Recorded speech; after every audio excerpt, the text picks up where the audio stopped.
Well, here we are. I'm holding a piece of wattle. I'm not going goal, goal, goal because it's the Olympics. But I just want to remind you, this is the Public Interest Before Corporate Interests Facebook page. Just like to remind you about the Wattle Day picnic we're going to be having on Sunday, the 1st of September, starting at 1 p.m. at the Parliament Gardens, which is the corner of Latrobe Street and Spring Street. Sorry, Latrobe Street, yeah, and Spring, corner of Parliament House, the Latrobe Gardens, the one with the fountain. So we'll see you there at 1 p.m. You can find out what's going on with public interest before corporate interests and how we're getting on, and plans for the future. Bring food and drinks to share. Hopefully we'll have some new banners and a new logo to unveil on Sunday the 1st of September at the corner of Spring and Latrobe Street, the Parliamentary Gardens, where the fountains are and the statues of Sir Doug Nicholls and his wife are. So, now that I've done the advertisement, I might as well get rid of this beautiful wattle. It's amazingly excellent quality this year because there's been a fair bit of rain and a little bit of cold, and that's what gets the wattle going. But obviously that's not what you're interested in. Well, I hope you are interested in wattle, but if you're not, I'd just like to look at an important topic today: how we, that's you and me, how Australians have failed future generations. There's a lot of discussion currently about this huge transfer of wealth as people like me and you die off. But the fact is, this wealth is not as huge as people think, and two, most of it's been drained off by the aged care sector, especially the private aged care sector. I mean, you couldn't have helped notice the number of advertisements on pay TV and ordinary TV, free-to-air TV and radio and virtual platforms about how to retire gracefully while they empty your pockets. But that's not the essential issue. The essential issue is, how do we get to this situation? I think the first thing that we have really not understood is that when the Hawke-Keating Labor government introduced fees for tertiary education, that what we're doing is putting a yoke around the neck of future generations, a yoke which could last for decades. Now, when the Whitlam-led Labor government was elected to office, it elected to office on a platform of free tertiary education. Within a decade, less than a decade, of the Labor government of the Whitlam Labor government being turfed out of office in 1975, the Hawke-Whitlam Labor government introduced fees.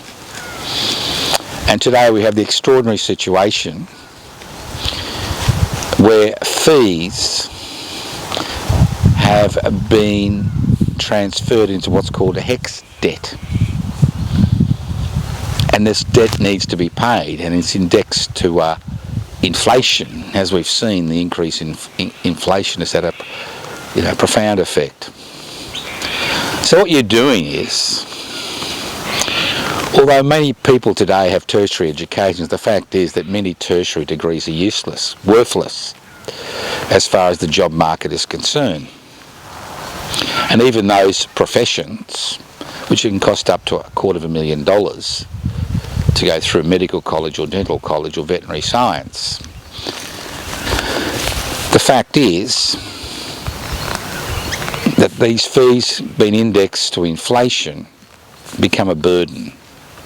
So how does this burden transfer itself? Well, it's very simple.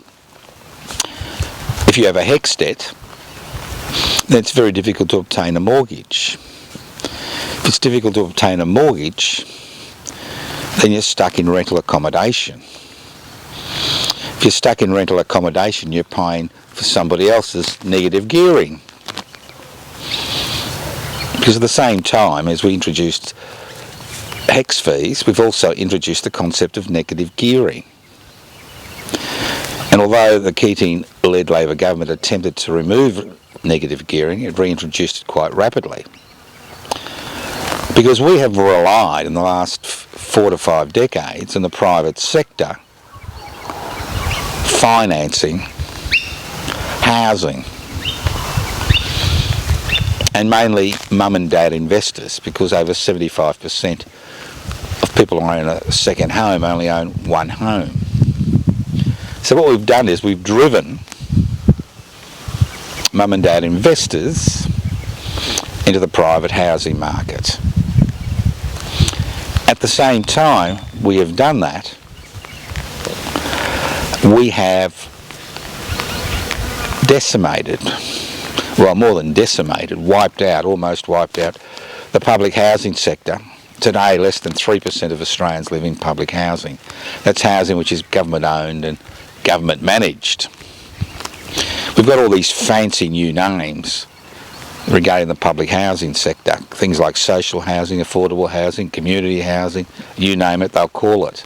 But ultimately, this is private housing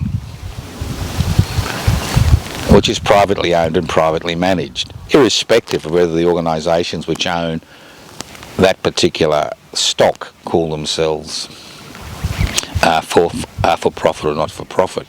And we've seen governments now pour in billions of dollars into the private housing sector, not just as direct grants to private builders, but the turnover of titles to privately owned organisations. So we've got this problem. Young people enter the workforce unless they do a trade qualification through a TAFE college with a HEX debt. Then on top of that, we have a housing market which has reached ridiculous proportions. I'll give you an example. In 1982, with the help of a financial institution, I was able to put a deposit down on a house in Richmond which cost $42,500. Now, don't fall over, $42,500. That same house, which was sitting on the ground, which was needed to be condemned, was sold in 2017, no renovations, for $1.6 million. So what we saw is a 40-fold increase in the pricing of housing in comparison to increase in wages, which would have been about 6 to 7-fold. So we now have a housing market which is basically an investment vehicle for private investors, which has created a skyrocketing housing prices. And you really need to be able, as a couple, be able to have a $200,000 income per year, that's $100,000 each, to actually put your foot in the housing market. And at the same time, we've seen a rapid escalation in rental prices for a variety of reasons. So in 2024, we have now failed younger generations, one in terms of saddling them with a HEX debt, and two, in making what should be a right, access to shelter, an investment commodity. Now, on top of that, we have allowed deregulation, privatisation, corporatisation and globalisation to colonise this country's environment. Every aspect of this country's economic environment is dominated by these 4 concepts.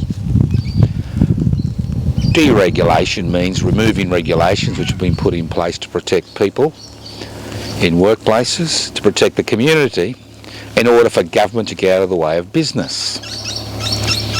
Corporatisation, we see that every day, and we are now experiencing the so-called Pyrrhic benefits of corporatisation, where 2 or 3 large corporations dominate almost every aspect of our existence, whether it's the food market, the health market, the aged care market, the early childhood development market, and the list goes on and on.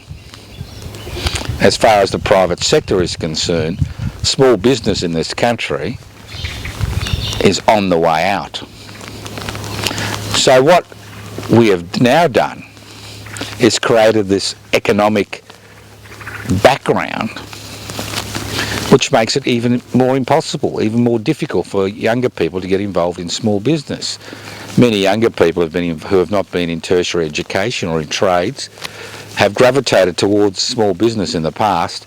Today they'd be lucky to get a job as some type of hospitality worker in some underpaid, grubby little, job somewhere. Fourth thing and then there's globalisation. We've exported jobs out of this country to countries where we exploit labour in order to create cheaper products. And then you've got privatisation. We've spoken about that ad nauseum on this YouTube channel, where the government of the day virtually gives away public assets which have been built up through the blood, sweat and tears of generations to the corporate sector. Now, on top of that, we have created an environment where trade unions have almost been outlawed in this country. You can't strike except for during enterprise bargaining agreement period.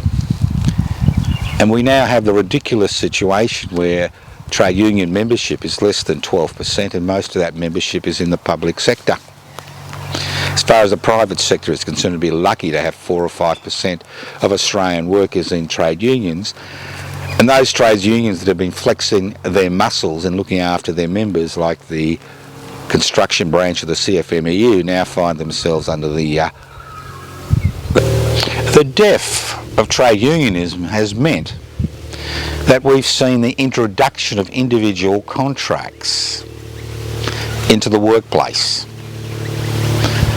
Many Australians, especially in the private sector, are on individual contracts. So when you, as an individual, negotiate with your employer, who determines your wage and your future and your ability to pay your bills, obviously you are standing 1,000 metres behind the starting line. That was the whole point of trade unionism, to even out the field, where there was collective bargaining, where people were allowed to come together to collectively bargain to improve their situation. So the introduction of short-term contracts have destroyed, in many regards, people's capacity to create some type of employment where, as they become more experienced and get older, their wages increase. Individual contracts mean that all the cards are given to the employer. If the employer is a corporation, and more Australians are hired by corporations, over 55% currently, we find that all the cards are in their hands and all you can do is say yes.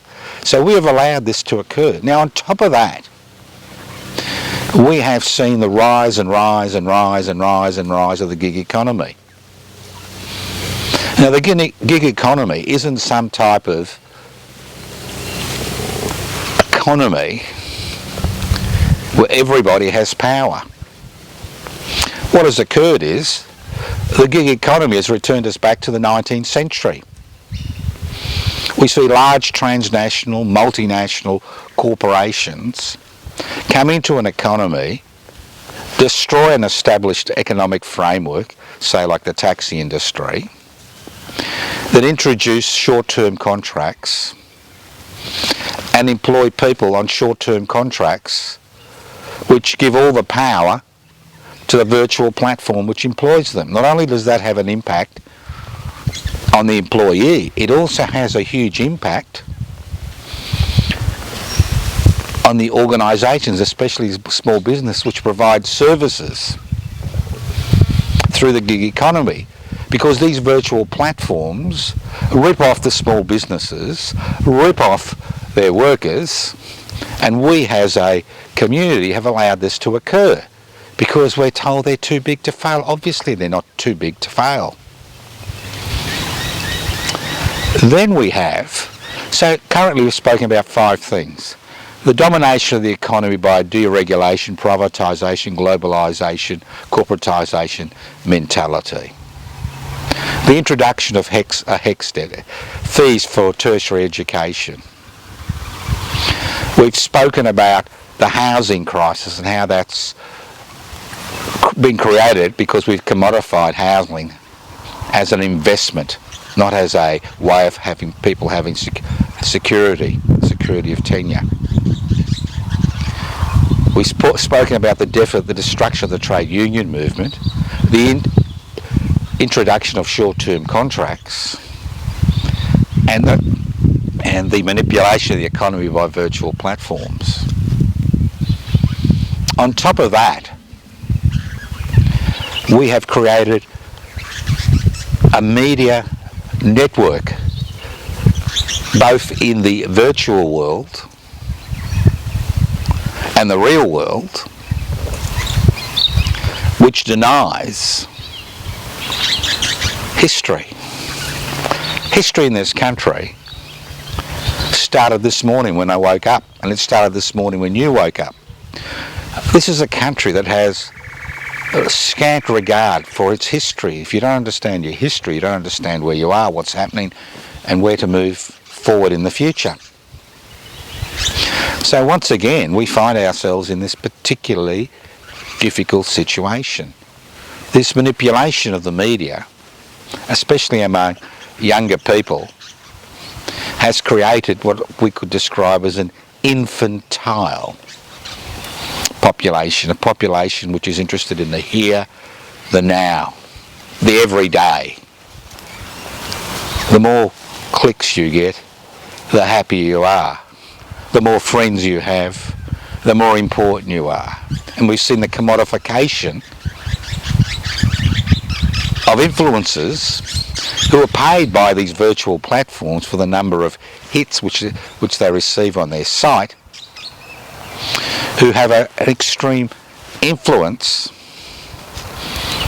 on the younger population. And on top of that, let's not forget the elephant in the room that nobody really wants to acknowledge, the climate emergency.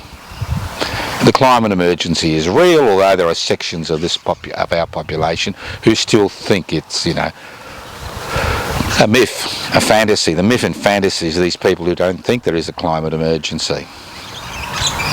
And as we, try to deal with increasing temperatures and the dislocation of our environment as we know it, we find that there is the creation of a feeling amongst younger people. There's no point. Nothing's going to change, so we may as well just enjoy ourselves and forget about what's happening around us. And it's a real issue. It's a big issue, and it's our problem. Because we have allowed this to occur on our shift on this planet. We have believed the propaganda that only through a private investment for private profit model can we get ahead. And that's why almost 10 years ago we created public interest before corporate interests. I mean, government should be about creating the greatest good for the greatest number, not creating the greatest good for the least amount of people. And that's what government policy has become, not because of the failure of government, but the fact that parliamentary democracy has been totally usurped by that small section of society that owns the means of production, distribution, exchange and communication, which manipulates the parliamentary system and the electoral process to ensure that nobody infringes on their ability to create ever-increasing profits for their owners and their major shareholders. And that's what public interest before corporate interests was about. It was about, using an old analogy, it was not about asking for more crumbs to be brushed off the corporate table in our direction so we could fight amongst ourselves for the crumbs that were placed in our direction. But it was about creating an organisation which would saw a leg off the corporate table so everybody would be able to benefit in the commonwealth of this country. If there is one country, one sovereign nation state where no child should be living in poverty, where everybody should be able to have a decent life with a decent future, it's this country. And we have failed younger people by refusing to act in order to ensure that we tip over the apple cart and so there are apples for everybody.